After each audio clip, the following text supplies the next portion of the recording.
ওং নমো ভগবতে বাসুদেবায়। আমার প্রিয় দর্শক বন্ধুকে আমার আন্তরিক অভিনন্দন, শুভেচ্ছা ও ভালোবাসা জানাই। আমি আশা করি অনাদির আদি গোবিন্দের অশেষ করুণায় আপনারা সকলেই কুশলে আছেন। আজ আপনাদের কাছে যে গুরুত্বপূর্ণ বিষয়টি নিয়ে আলোচনা করতে চলেছি, শনিদেব রেবতী নক্ষত্রে প্রবেশ করতে চলেছে 17ই মে 2026 থেকে 9ই অক্টোবর 2026 পর্যন্ত অবস্থান করবে এবং 27শে জুলাই 2026 থেকে বক্রতা আরম্ভ করবে এবং 9ই অক্টোবর 2026-এ রেবতী নক্ষত্র থেকে পুনরায় উত্তর ভাদ্রপদ নক্ষত্রে প্রবেশ করবে। তাই মিথুন রাশি বা মিথুন লগ্নের জাতক জাতিকারা আপনারা কেমন ফল পেতে চলেছেন তা আমি আচার্য কমল শাস্ত্রী আপনাদের কাছে এই ভিডিওতে বিস্তারিতভাবে আলোচনা করব। ধৈর্য সহকারে আপনারা ভিডিওটি দেখবেন। এমনিতেই এখন শনিদেব রাশিচক্রের দ্বাদশভাবে কিন্তু অবস্থান করছে এবং শনিদেব রেবতী নক্ষত্রে প্রবেশ করবে, যেটি নক্ষত্রদের মধ্যে 27 নম্বর নক্ষত্র এবং শেষ নক্ষত্র। এবং শনিদেব নিজেই কিন্তু রাশিচক্রের কর্মভাব এবং একাদশ ভাবের অধিপতি গ্রহ, দ্বাদশভাবে অবস্থান এবং রেবতী নক্ষত্র যার অধিপতি গ্রহ হচ্ছে বুধ, সেই বুধ হচ্ছে রাশিচক্রের তৃতীয় এবং ষষ্ঠ ভাবের অধিপতি গ্রহ। এখানে কাজের জায়গায় দেখবেন ঘন ঘন একটা পরিবর্তন উঠে আসতে পারে, বা আপনি কর্ম সুবাদে প্রচুর ভ্রমণ হওয়ার সম্ভাবনা, হাতে ও ঘাড়ে ব্যথা অনুভব হওয়া, জাতকের নার্ভের একটু অসুবিধে দেখা দিতে পারে এবং যারা বিশেষ করে নার্ভের সমস্যায় আগে থেকেই জর্জরিত ছিল তাদের হয়তো নার্ভের সমস্যাটা এই সময় বাড়তে পারে এবং গুরুত্বপূর্ণ কাগজপত্র হারিয়ে ফেলার সম্ভাবনাও কিন্তু এই নক্ষত্রে দিতে পারে। তবে জন্মকালীন শনি এবং বুধ শুভ এবং বলবান থাকলে, অর্থাৎ শনি এবং বুধ দুজনই কিন্তু ধ্বংসজ্ঞাপক গ্রহ, যা মিত্র গ্রহ। এই শনি বুধের নক্ষত্রে অবস্থান করার কারণে শুভ ফল কিন্তু প্রদান করতে পারে। তবে জন্মকালীন এই শনি বুধকে আপনার শুভ বলবান থাকতে হবে, তাহলে আপনার মধ্যে ধীর স্থির সাবধানী হবেন, ভালো বিচার শক্তি, উত্তম স্মৃতিশক্তি, চিন্তাশীল, বাস্তববোধ সম্পন্ন, অধ্যাবসায়ী, তার মধ্যে একটা চঞ্চলতা সেই মতো থাকবে না। অঙ্ক, পদার্থবিদ্যা, গবেষণায় আগ্রহ কিন্তু বাড়িয়ে তুলবে, আপনার ইচ্ছা শক্তি বাড়বে এবং লেগে থাকার ক্ষমতা যে কোনো কাজে এবং ইচ্ছা পূরণের আকাঙ্ক্ষা ইত্যাদি ইত্যাদি কিন্তু প্রদান করে থাকে এই শনি বুধের সংযোগে। এবং শনি বুধ যদি জন্মকালীন দুর্বল, পীড়িত, অশুভ থাকলে আপনার সব প্রচেষ্টাই কিন্তু একটু বিফলে যেতে পারে বা বিলম্বিত হতে পারে, ঋণগ্রস্ত হয়ে যেতে পারেন বা রোগগ্রস্ত হতে পারেন এবং অল্প শিক্ষা, দুর্বল স্মৃতিশক্তি এবং আর্থিক সচ্ছলতা সেই মতো কিন্তু দেবে না, ঠান্ডা লাগা, বধিরতা ইত্যাদি ইত্যাদি কিন্তু নির্দেশ করে থাকে। বর্তমানে দেখুন, যেহেতু মিথুন রাশি বা মিথুন লগ্নের জাতক জাতিকাদের দশম ভাবে শনিদেবের অবস্থান, যে অষ্টম এবং নবম ভাবের অধিপতি গ্রহ শনিদেব এমনিতেই আপনাদের ক্ষেত্রে শুভকারক গ্রহ এবং আপনারও রাশিপতি কিন্তু বুধ।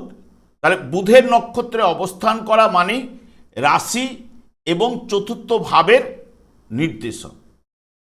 এবং যেহেতু শনিদেবের দৃষ্টি দ্বাদশ ভাবের উপরে পড়বে, আপনাদের চতুর্থ ভাবের উপরে পড়বে এবং সপ্তম ভাবের উপরে দৃষ্টি কিন্তু শনিদেব প্রদান করবে, যেটি দশম ভাব সাধারণত আমরা কর্মভাব বলে থাকি, বা জীবিকা ও পেশা, সম্মান, প্রভুত্ব, কৃতিত্ব, পদোন্নতি, চাকুরি, এই দশম ভাবকে সরকারও বলা হয়, জনপ্রিয়তা, মান সম্মান ইত্যাদি ইত্যাদির বিচার কিন্তু এই দশম ভাব বা কর্মভাব থেকেই বিচার্য।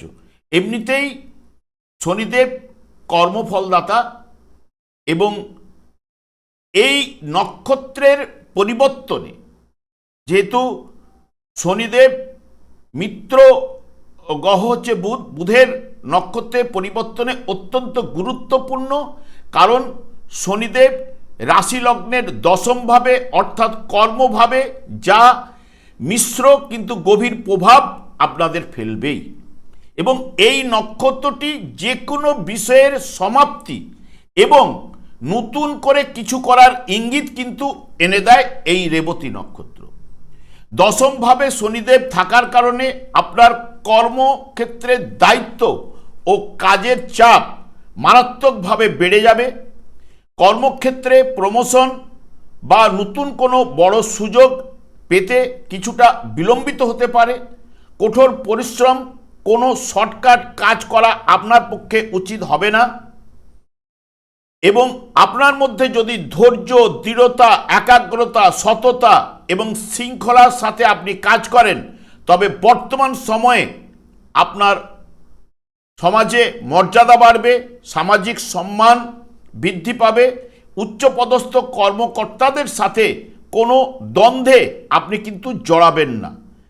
এবং রেবতী নক্ষত্রে শনির গোচরের ফলে হঠাৎ কোনো অপ্রয়োজনীয় বা বড় খরচ আপনার সামনে আসতে পারে। তবে বড় কোনো বিনিয়োগ করার আগে আপনাকে 7-5 চিন্তাভাবনা বা বারবার চিন্তাভাবনা করতে হবে, না হলে আপনি এই বড় বিনিয়োগ থেকে বর্তমান সময়ে বিরত থাকতে পারলে আপনার ক্ষেত্রে কিন্তু ভালো হবে। যারা নেটওয়ার্কিংয়ের মাধ্যমে ব্যবসা করেন, তাদের কাজের ধরন বদল আসতে পারে। পুরনো কোনো আটকে থাকা চুক্তি বা বকেয়া অর্থ এই সময়ে আপনি পেতে পারেন বা সমস্যাগুলো মিটে যেতে পারে। তবে ধীরে ধীরে আপনার আর্থিক স্থিতি অতি অবশ্যই মজবুত হবে। এই গোচরে কিছু ব্যক্তির আপনার জীবন থেকে দূরত্ব বজায় রাখতে পারে। তবে শনিদেব বর্তমানে সৎ এবং শুভাকাঙ্ক্ষী ব্যক্তিদের কাছে আপনাকে রাখবেন এবং অসৎ স্বার্থপর ব্যক্তিদেরকে আপনাকে কিন্তু চিনিয়ে দেবে। এবং এই রেবতী নক্ষত্রে কথাবার্তা ও যোগাযোগ ক্ষেত্রে অনেক বেশি পরিপক্ক কিন্তু করে তুলতে পারে। তবে আপনাকে বিশেষ করে মনে রাখতে হবে, কাউকে হুট করে কোনো প্রতিশ্রুতি দিয়ে ফেলবেন না। বর্তমান সময়ে দার্শনিক চিন্তা ভাবনা আপনার বৃদ্ধি ঘটতে পারে। মাঝে মাঝে একাকিত্ব, নির্জন স্থান পছন্দ করতে পারেন। বর্তমান সময়ে যারা নতুন চাকরি খুঁজছেন বা বদলি চাইছেন, তাদের জন্য কিছু ভালো সুযোগ কিন্তু আসতে পারে। তবে যারা বিদেশে সংক্রান্ত কাজকর্মে যুক্ত হতে চান বা যারা যুক্ত রয়েছেন, তাদের ক্ষেত্রে বর্তমান সময়টা ভালো সুযোগ কিন্তু নিয়ে আসবেই। তবে অতীতের করা কোনো ভুলের সংশোধন করা এবং পুরনো মানসিক বোঝা বা ক্ষোভ ঝেড়ে ফেলে জীবনকে নতুনভাবে এগিয়ে নিয়ে যাওয়ার জন্য এই সময়টি আপনার ক্ষেত্রে ভালো। এই নক্ষত্রে আধ্যাত্মিক বিষয়ের দিকে বেশি আপনি কিন্তু আকর্ষিত হতে পারেন এবং আয় নানাভাবে আপনার বৃদ্ধি ঘটতে পারে। নতুনভাবে যোগাযোগ বাড়ার সম্ভাবনা, হঠাৎ ভাগ্য উন্নতি, পারিবারিক জীবনে আনন্দ লাভ কিন্তু ঘটাতে পারে। তবে আপনাদের ক্ষেত্রে মিশ্র প্রভাবের থেকে ভালো প্রভাব কিন্তু উঠে আসবেই। এবং আমি বারবার একটা কথাই কিন্তু বলি, শনিদেবকে সন্তুষ্ট করার কথা বলে যাই, কারণ শনিদেব হচ্ছে কলিযুগের ক্ষেত্রে শনি এবং রাহুদ্রাই পরিচালিত। এবং আমাদের 4টি যুগ রয়েছে, এটি হচ্ছে শেষ যুগ বা কলিযুগ। কলিযুগের যুগধর্ম হচ্ছে হরেকৃষ্ণ মহামন্ত্র। এই হরেকৃষ্ণ মহামন্ত্র শনিদেব দিনরাত্রি জপ করার কারণে ওনার স্ত্রীর দ্বারা উনি অভিশাপ প্রাপ্ত। কারণ কি?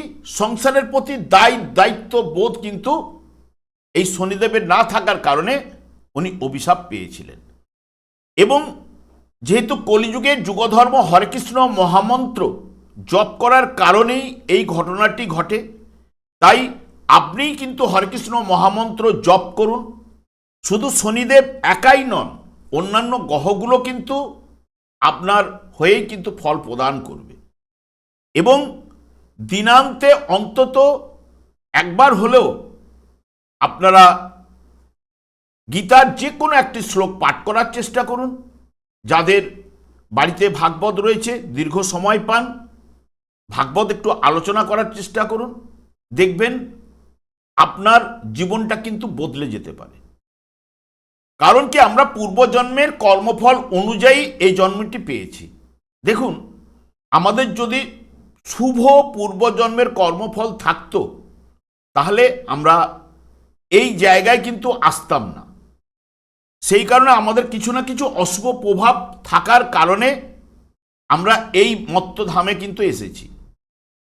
এবং এই জায়গাটাকে যদি ভালো পরিবর্তন যদি আপনি করতে চান, দিনান্তে অন্তত হরকৃষ্ণ মহামন্ত্র জপ করুন, গীতার যে কোনো একটি শ্লোক পাঠ করার চেষ্টা করুন, ভাগবত নিয়ে আলোচনা করুন। আপনার জীবন অতি অবশ্যই বদলাবে। কিন্তু সঙ্গে সঙ্গে কোনো জিনিসটাই কিন্তু পাওয়া যায় না।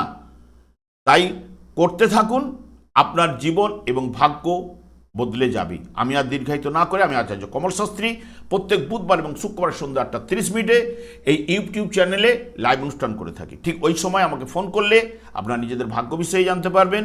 তাছাড়া বিভিন্ন ধরনের ভিডিও আপলোড করে থাকি, সেগুলি পাওয়ার জন্য আমার চ্যানেলকে সাবস্ক্রাইব করে বেল আইকনে ক্লিক করে রাখুন। যখন আমি লাইভ অনুষ্ঠান বা যে কোনো ভিডিও আপলোড করলে আপনাদের নোটিফিকেশন পৌঁছে যাবে। আমি অনাদির আদি গোবিন্দের কাছে প্রার্থনা করি আপনারা ভালো থাকুন, সুস্থ থাকুন, আনন্দে থাকুন। আজ এই পর্যন্ত, পরের ভিডিও দেখা হচ্ছে। নমস্কার।